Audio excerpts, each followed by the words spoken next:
You're listening to the Unlocking Financial Freedom podcast, episode number 1. On today's episode, I'll be talking about unlocking financial freedom through personal financial planning. So, stay tuned.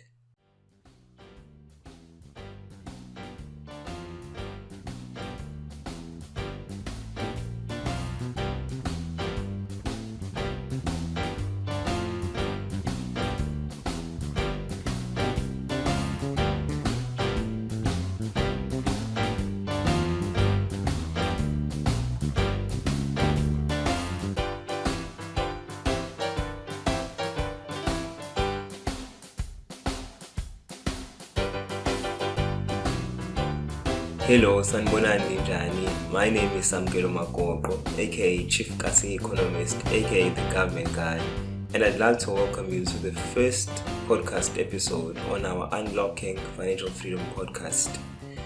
I'm very excited about this episode and about this personal brand website that I'm launching, and I want to take you guys on a journey to financial freedom. And on a journey to financial wellness throughout this blog and throughout this whole content marketing initiative. Many people, including myself, have it in their minds that they want to achieve financial freedom and economic freedom even. But I think it's quite important that we take a step back and ask the question, what is financial freedom? And is the universal definition of what it is. Someone might say financial freedom for them is being able to attain the type of lifestyle they want to enjoy. Or someone might say it's just being able to pay off all their debts so that they are debt-free in the new year or in their lifetime. Well, let me define what it means for me. Financial freedom for me is being able to afford the type of lifestyle I want to live. And most importantly, it's not something that happens overnight, but it's a process and a lifelong journey. The process to achieving financial freedom begins with taking charge of your personal finances. In other words, you must be able to account on how you spend your money on a monthly basis. With that said, let's go into a short break. And we'll come back and I'll dissect this financial freedom topic and this financial wellness topic more. See you after the break.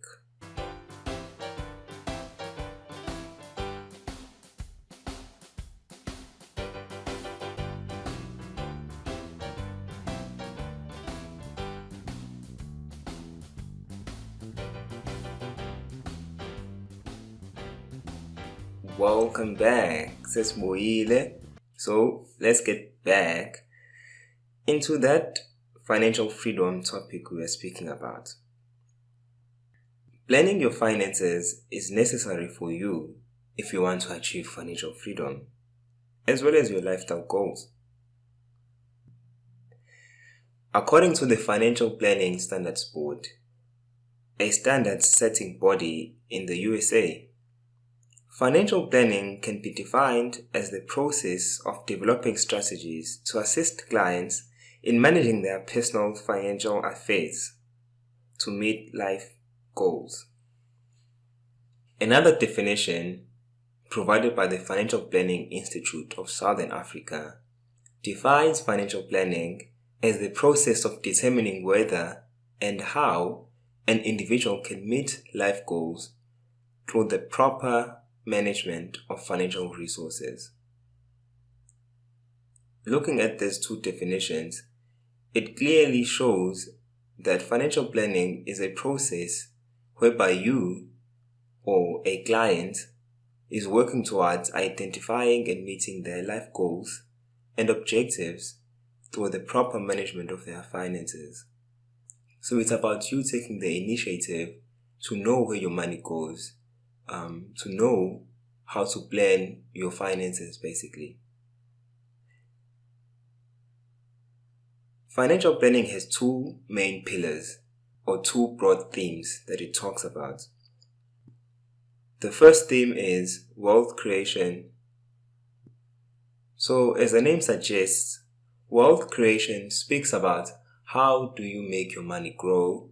How do you make your asset base grow? How do you create wealth so that you may leave a legacy for your children, or so that you may be able to afford the type of lifestyle you want to live? It touches on topics such as retirement planning, investing for a child's education, starting your own business, or generally investing in financial markets or investing in other markets like the property market, the shares market, which is the stock market, or investing in the forex market or other derivative markets in the financial market. That's what wealth creation talks about. It talks about how do you grow the current base of money you have so that you may be able to retire comfortably in the future, or you may be able to take your child to university and so on, or maybe you may be able to satisfy the type of lifestyle you want to live. The other pillar is wealth preservation. Wealth preservation, as the name suggests, speaks about how then do you preserve and protect the wealth you've gained through your wealth creation activities. It includes topics and aspects such as estate planning, which involves setting up trusts as well as succession planning. It involves tax avoidance, which is a legal way of avoiding tax in South Africa. It talks about risk planning through insurance, life cover, short-term insurance on your car or on your house. It also talks about establishing an emergency fund so that you may be able to absorb short-term shocks that would need cash from you. So, for example, if you have an emergency fund, you know that if, for example, there's an emergency at hospital, or maybe you had an accident on your car and you have to pay excess on your insurance policy so that the insurance company fix your car. If you don't have, say, 5,000 rands for excess or 10,000 rands for excess, then you'd probably need to go to the bank to finance that and get a loan.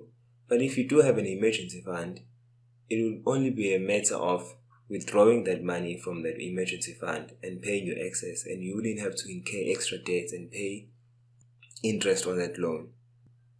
All in all, financial planning basically enables you to enjoy benefits such as maintaining a balance of capital as well as income over time. Just imagine that if you're planning for a retirement, it's like you're saving for your future self. In fact, you are saving for your future self, because during the time where you are economically active and your earning ability is quite high, you take the money that you're getting today and you save it for tomorrow when you are not able to work during retirement. So this enables you to maintain a balance of capital as well as income over time. Hey guys, thanks again for listening to the first episode of the Unlocking Financial Freedom podcast with Chief Kasi Economist.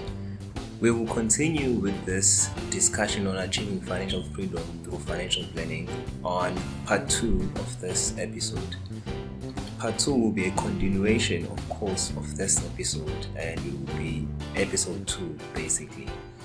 But all in all, I would really suggest that you go to my website, samkelomakoko.co.za, to check out the show notes and also the links to other important information that I've talked about in the episode. So thank you guys once again and enjoy your day. I'll see you on the next episode of the Unlocking Financial Freedom with Chief Kasi Economist. Goodbye.